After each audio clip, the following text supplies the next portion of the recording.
আজকে আবার একটা নতুন ভিডিও নিয়ে চলে এলাম। আজকে আমাদের দুপুরের মেনুতে হচ্ছে দেখো ইলিশ মাছের ভাপা। এই যে ইলিশ মাছটাকে ম্যারিনেট করে রেখে দিয়েছি। এই যে কড়াইয়ে জল গরম দিয়েছি, বসিয়ে দিয়েছি।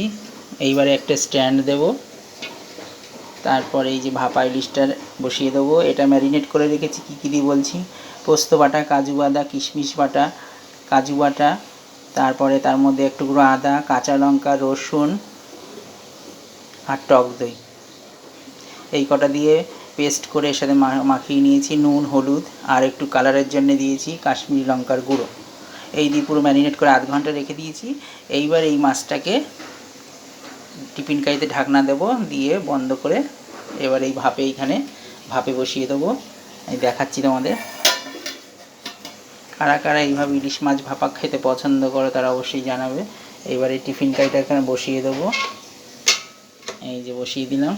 আর এটা একটা শিল নোড়া, এই নোড়া চাপিয়ে দেবো। আধ ঘন্টা রেখে দিলেই আমার ইলিশ মাছের ভাপা রেডি হয়ে যাবে। আর এদিকে দেখো ভাত হচ্ছে, ভাতের জল ফুটে গেছে।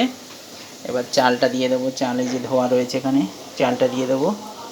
আজকে দুপুরে আমাদের হবে ইলিশ মাছ ভাপা আর ভাত, আর তার সঙ্গে আছে একটু ভাজা আর ডাল।